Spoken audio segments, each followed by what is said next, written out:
मेरे प्रिय विद्यार्थियों, आज हम लोगों को कक्षा 9वीं का विज्ञान देखना है और इसमें से अध्याय 3 में दिया हुआ है आपके इसमें परमाणु एवं अणु, जिसके बारे में देखना है। इसके पहले वाले वीडियो में हम लोगों ने देखा था तत्व के बारे में और इसमें परमाणु एवं अणु के बारे में संक्षिप्त जानकारी लेंगे। परमाणु के बारे में देखेंगे, किसी भी तत्व का सूक्ष्मतम भाग, अविभाज्य भाग या जिससे मिलकर के कोई भी तत्व बनता है वो परमाणु कहलाता है। परमाणु सामान्यतः इसका अंग्रेजी होता है एटम, और एटम वर्ड को यदि तोड़ा जाए तो इसमें से ये दो टर्म से मिल के बना हुआ है। पहला होता है ए फॉर कैन नॉट और दूसरा है टॉम फॉर कट, अर्थात वह भाग जिसको हम और अधिक छोटे भागों में नहीं तोड़ सकते वो कहलाता है एटम, अर्थात परमाणु। सामान्यतः परमाणु अविभाज्य होता है। व्यक्त करने के लिए किसी भी परमाणु को हम संकेतों के द्वारा ही लेके चलते हैं। परमाणुओं में से सामान्यतः इनको व्यक्त करने के लिए जैसे आप हाइड्रोजन,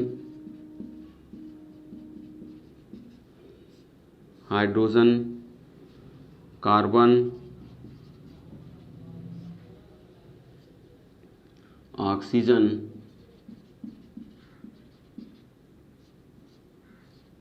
इत्यादि को व्यक्त करने के लिए जैसे इसके लिए हाइड्रोजन का संकेत कार्बन का और ऑक्सीजन का लेकर के चलते हैं। सामान्य तौर से किसी भी एक तत्व के जितने परमाणु होते हैं तो डाल्टन के अनुसार उनके गुणधर्म समान होते हैं। अलग अलग तत्वों के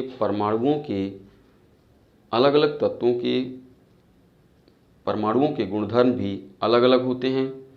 किसी भी रासायनिक अभिक्रिया में सदैव परमाणु ही भाग लेता है, अर्थात रासायनिक अभिक्रियाएं परमाणुओं के द्वारा ही संपन्न होती हैं।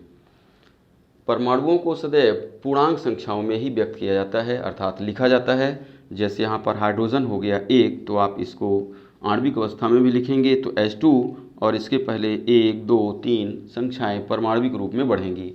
कार्बन में भी आप लगाएंगे तो संख्या 1, 2 ही बढ़ सकती हैं, अर्थात ये बटे के रूप में, संख्याओं के रूप में नहीं डिवाइड होते हैं, नहीं बनते हैं। तो ये था सामान्य जानकारी परमाणु के रूप में। अब इसके बाद देखेंगे हम लोग अणु को, जो कि परमाणुओं से ही बनता है, और अणु को देखेंगे आगे विस्तृत।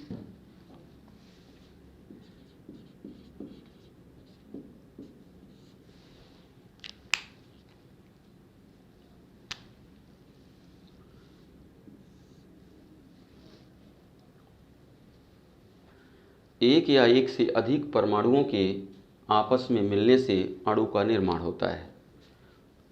फिर से देखेंगे, एक या एक से अधिक परमाणुओं के आपस में मिलने से अणु का निर्माण होता है। अणु सामान्यतः एक तत्व के द्वारा भी बनाया जाता है और एक से अधिक तत्वों के द्वारा भी बनाया जा सकता है। सामान्य तौर से अणुओं को विभाजित करने के लिए हम लोग देखेंगे इसमें, जैसे अणु एग्जाम्पल इसका लेके चलते हैं। जैसे मान लीजिए H2O, H2O2, Cl2, CO2 इत्यादि। इस तरह से आप देखेंगे H2O में 3 परमाणु हैं, 2 हाइड्रोजन, 1 ऑक्सीजन। हाइड्रोजन अणु में 2 हाइड्रोजन परमाणु, ऑक्सीजन अणु में 2 ऑक्सीजन परमाणु, क्लोरीन अणु में 2 क्लोरीन परमाणु। इसी तरह से CO2 में 3 हैं, अर्थात 1 कार्बन और 3 ऑक्सीजन परमाणु उपस्थित हैं। इस प्रकार से हम लोग देखते हैं कि इसमें समान परमाणुओं से मिलकर भी अणु बनता है, जैसे हो गया हाइड्रोजन है, ऑक्सीजन है, क्लोरीन है।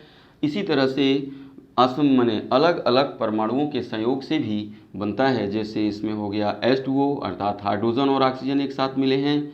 इसमें हो गया CO2, जिसमें कार्बन और ऑक्सीजन दोनों एक साथ मिलकर के इसको बनाते हैं।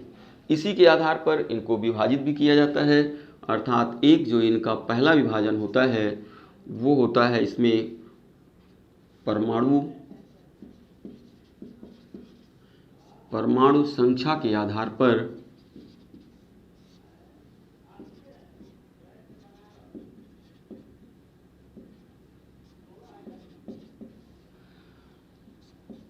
और दूसरा होता है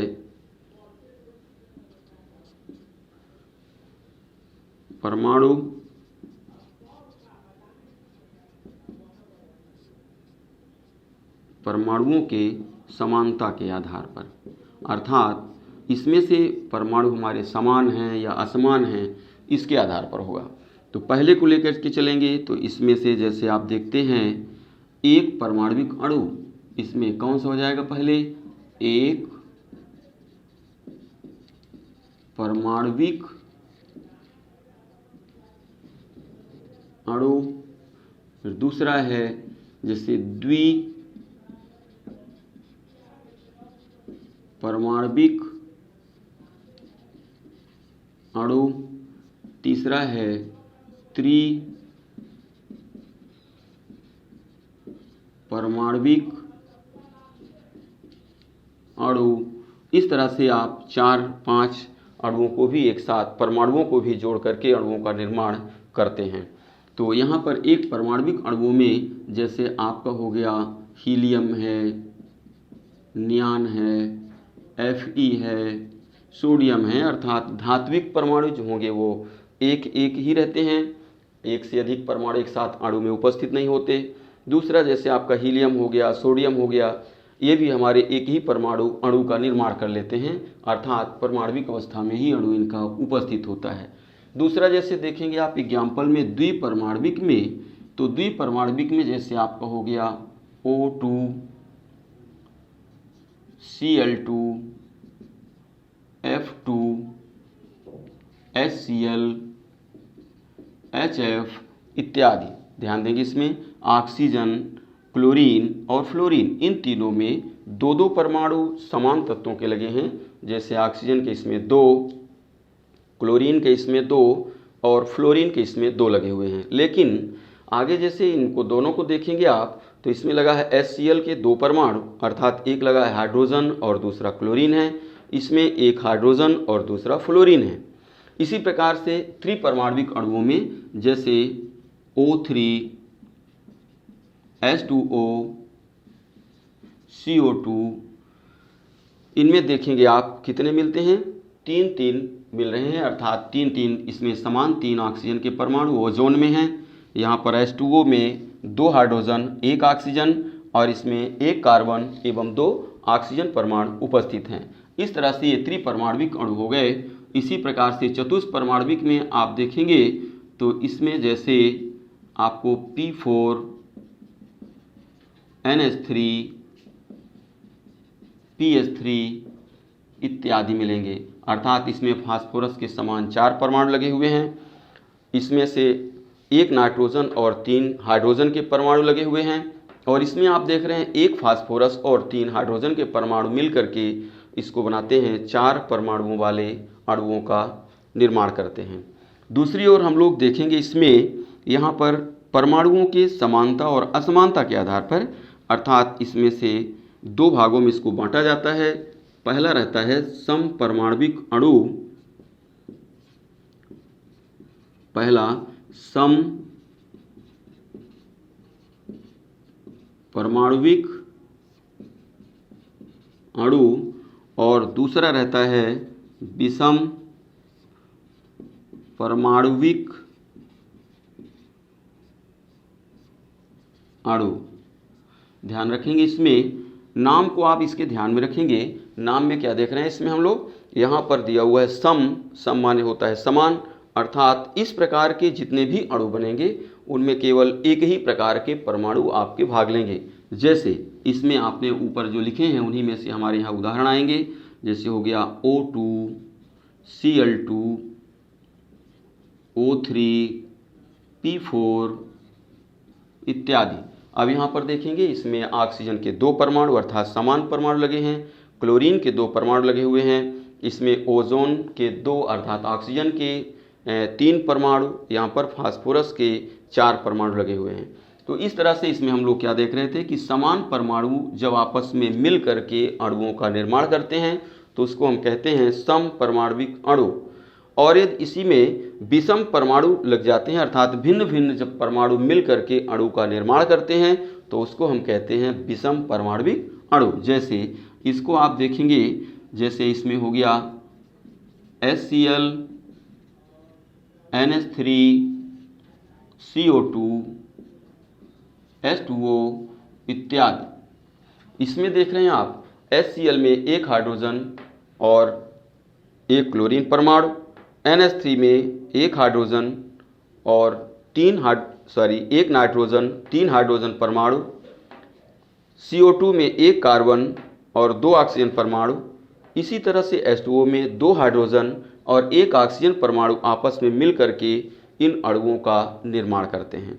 तो इस तरह से फिर से देखते हैं एक बार, परमाणु संख्या के आधार पर जब इसको हम लोग डिवाइड करते हैं तो इसमें जितने परमाणु जुड़ते हैं उसी के आधार पर इसका हम नाम रखते हैं। जैसे एक एक परमाणु हैं तो एक परमाणविक, 2 परमाणु हैं तो द्विपरमाणविक, 3 परमाणु हो जाएंगे तो त्रिपरमाणविक, 4 हो जाएंगे तो चतुष्परमाणविक। और दूसरे में हम परमाणुओं की समानता के आधार पर चलते हैं। यदि समान परमाणु हैं तो समपरमाणविक अणु, और यदि असमान परमाणु हैं तो असमपरमाणविक अणु लेकर के इनको बनाते हैं।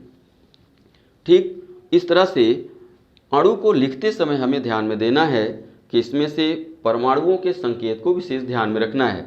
जैसे यहाँ पर HCl लिखते हैं तो HCl में दोनों ही हमारे परमाणु समान तौर से अलग अलग रहेंगे, और इसमें एक का संकेत कैपिटल में और दूसरे के संकेत को जब लिखेंगे तो C कैपिटल, लेकिन L को हम स्मॉल में रखेंगे। अर्थात ध्यान रखना है, जैसे संकेत रखते हैं तो किसी भी तत्व के संकेत में पहला लेटर उसका कैपिटल रखना है और दूसरा लेटर उसका हमेशा हमें स्मॉल लेटर का ही उपयोग करना है।